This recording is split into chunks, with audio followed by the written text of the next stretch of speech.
Pangeran Notokusumo, punggawa Sunan Kabanaran yang galak tak kenal takut. Dia muncul sebagai punggawa Kartosuro di dalam babat Tanah Jawi dengan nama Raden Sumodiwiryo. Diketahui dia mempunyai nama kecil Raden Supomo. Putra Patih Adipati Notokusumo ini adalah menantu Bupati kuat di pesisir, Adipati Jayaningrat. Pada waktu Perang Pacino, Raden Sumodiwiryo juga ikut pergi ke Semarang untuk berpura-pura memerangi pasukan Cina. Namun di Semarang dia bersama sang mertua justru bersekongkol dengan pasukan Cina. Sang mertua yang sebenarnya tidak setuju dengan sikap memihak kepada pasukan Cina kemudian memilih lengser sebagai adipati. Lalu menyerahkan negeri Pekalongan kepada Raden Sumodiwiryo. Raden Sumodiwiryo kemudian mewarisi jabatan adipati, sekaligus menjadi wadono bagi para bupati pesisir. Dia pun memakai nama yang sama dengan sang mertua, Adipati Jayaningrat. Babat Tanah Jawi selanjutnya tidak menceritakan apapun berkaitan dengan sepak terjang Adipati Jayaningrat. Nama Adipati Jayaningrat baru muncul di dalam babat Giyanti. Waktu itu dia masih menjadi Adipati Pekalongan. Dia terkenal sebagai adipati yang kaya raya, juga mempunyai banyak prajurit.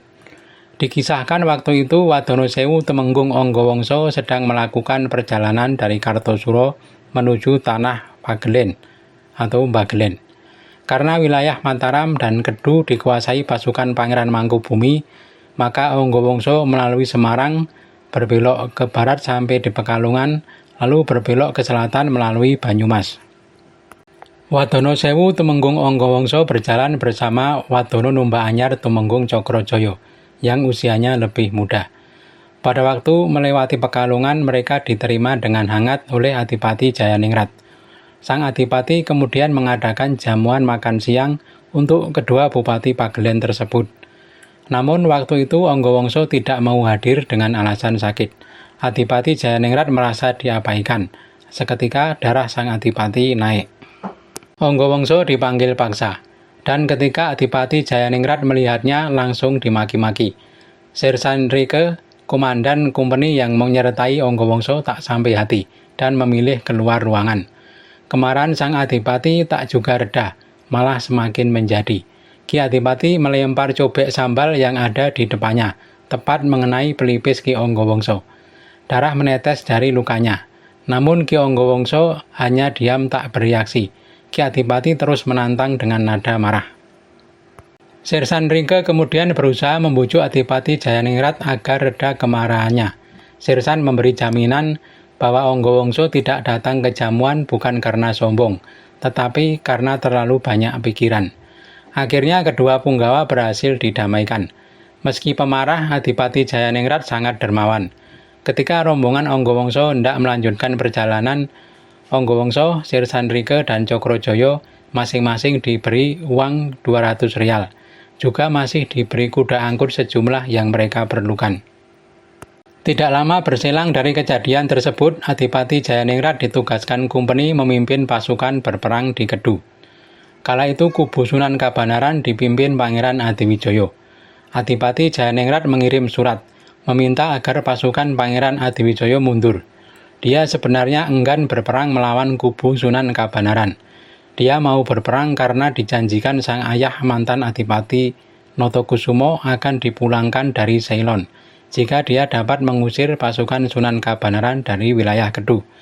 Selain itu, sang adipati juga sudah membayar uang 10.000 rial kepada kompeni.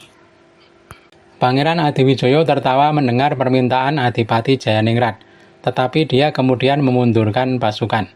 Semestinya kompeni memenuhi janjinya, tapi mantan patih Adipati Notokusumo tak kunjung dipulangkan dari Ceylon. Adipati Jayaningrat menjadi jengkel dan kemudian menyeberang ke kubu Sunan Kabanaran. Sunan Kabanaran lalu menjemput sang adipati ke Pekalongan sekaligus menaklukkan wilayah pesisir. Negeri Batang, Wirodeso, sebagian Tegal dan Pemalang pun berhasil ditaklukkan. Adipati Jayaningrat lalu meninggalkan Pekalongan dan memilih mengikuti Sunan Kabanaran kembali ke Mataram. Dia terus mengikuti kemanapun Sunan Kabanaran pergi. Dan karena di kubu Sunan Kabanaran sudah ada nama Jayaningrat, Adipati Mataram, maka nama Adipati Jayaningrat Pekalongan diganti menjadi Pangeran Notokusumo. Ketika Sunan Kabanaran melakukan perjalanan ke Surabaya, Pangeran Notokusumo ditempatkan di Mataram dan diberi tugas mengawasi wilayah Kedu hingga pesisir. Sunan Kabanaran yang berada di wilayah timur kemudian berselisih dengan Pangeran Mangkunagara setelah menaklukkan Ponorogo. Sunan Kabanaran menyuruh Pangeran Mangkunagara kembali ke Mataram saja. Namun justru di wilayah Mataram, Pangeran Mangkunagara mulai melakukan pembangkangan. Beberapa punggawa Sunan Kabanaran dia dekati agar memihak kepadanya. Banyak yang terpaksa menurut. Hanya Raden Suwandi dan Mondoroko yang tidak sudi bergabung. Keduanya lalu meloloskan diri. Pangeran Notokusumo kemudian menyusul Sunan Kabanaran di Ponorogo.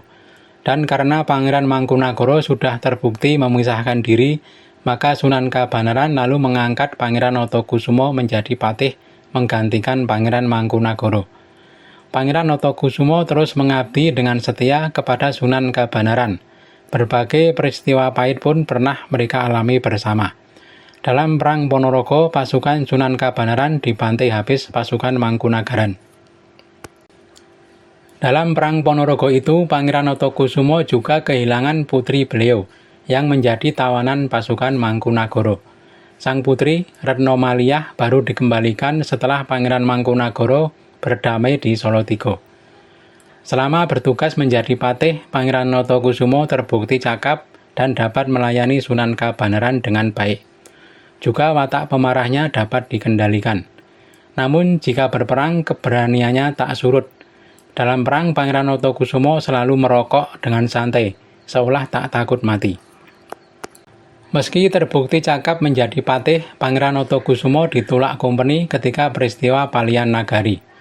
Kompeni tak mau Patih Notokusumo tetap menjadi patih. Kompeni lalu menyodorkan nama Tumenggung Yudonagara sebagai patih Sunan Kabanaran.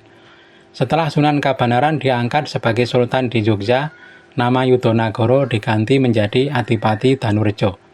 Adapun Pangeran Notokusumo tetap dikaryakan sebagai patih, tetapi hanya untuk urusan di dalam keraton.